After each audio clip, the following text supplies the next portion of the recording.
কিয়ামতের দিন বাবা ছেলেরে পরিচয় দিবে না, ছেলে বাবারে পরিচয় দিবে না, একে অপরের শত্রু হয়ে যাবে, ঠিক কিনা? কারণ দিনটা বড্ড ভয়ঙ্কর, কেউ কাউরে চিনবে না। সেদিন হবে 50,000 বছরের সমান একটা দিন।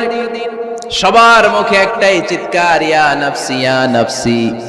আকাশের জলজলে সূর্যটা অনেক দূরে, তারপরেও তাকাতে কত সমস্যা হয়, অনেকে এইভাবে আছেন। সেই সূর্যটা, তেজদীপ্ত সূর্যটা কিয়ামতের মাঠে মাথার একেবারে কাছাকাছি চলে আসবে। সূর্যের প্রচন্ড তাপে মাথার মগজগুলো গলে গলে নাকের ছিদ্র আর কানের ছিদ্র দিয়ে বেয়ে বেয়ে পড়বে। হুফাতান উরাতান মুশাতান গুরলা, পায়ে দেওয়ার মতো কারো জুতা থাকবে না।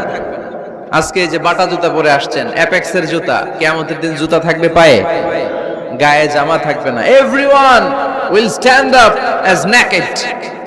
There is no dress, no costume, no garment in their body. দেহে কোনো পোশাক নাই, পেটে খাবার নাই, পায়ে জুতা নাই, সূর্যটা মাথার কাছে, তৃষ্ণায় জিহ্বাটা বের হয়ে নাভি পর্যন্ত ঝুলতে থাকবে।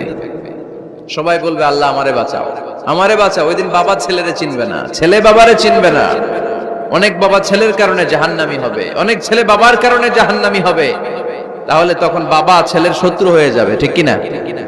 তাহলে কোরআন সাধারণত বলল, কিছু কিছু জিনিসের প্রতি মানুষের আকাঙ্ক্ষা জনমভর, এর মধ্যে অন্যতম হলো সন্তান সন্ততি। এই সন্তান কখনো হয়ে যায় জিনা মানে সৌন্দর্য, আবার এই সন্তান কখনো হয়ে যায় ফিতনা মানে পরীক্ষা, আবার এই সন্তান কখনো হয়ে যায় আদুয়া মানে শত্রু, ঠিক কিনা? আমাদের সন্তানরা যেন আমাদের জন্য পরীক্ষাও না হয়, শত্রুও না হয়। আমাদের সন্তান যেন আমাদের চক্ষু শীতলের কারণ হয়, ঠিক কিনা? এজন্য আল্লাহ মুমিনদেরকে শিখিয়ে দিয়েছে, দোয়া করো, আল্লাহর কাছে চাও যে আল্লাহ আমাকে এমন সন্তান দেন, আমাকে এমন স্ত্রী দেন যাদের দিকে তাকালে আমার চোখ জুড়িয়ে যাবে।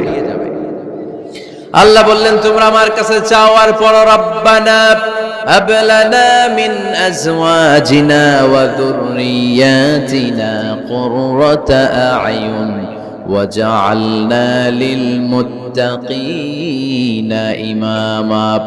ও আমাদের রব, আমাদেরকে এমন স্ত্রী দান করেন, এমন সন্তান দান করেন যে স্ত্রীদের দিকে তাকালে, যে সন্তানের দিকে তাকালে আমাদের হৃদয়টারে জুড়িয়ে দিবে কে? এরকম স্ত্রী, এরকম সন্তান আমরা চাই কি চাই না? ঘরে ঢুকার পরে স্ত্রীর দিকে তাকালে কলিজা ঠান্ডা হয়ে যায়, সন্তানের দিকে তাকালে হৃদয়টা জুড়িয়ে যায়। এরকম সন্তান আমরা চাই না? কথা বলতে হবে, চাই কি চাই না? এরকম সন্তান কেমন করে আপনারা গঠন করবেন, কেমন করে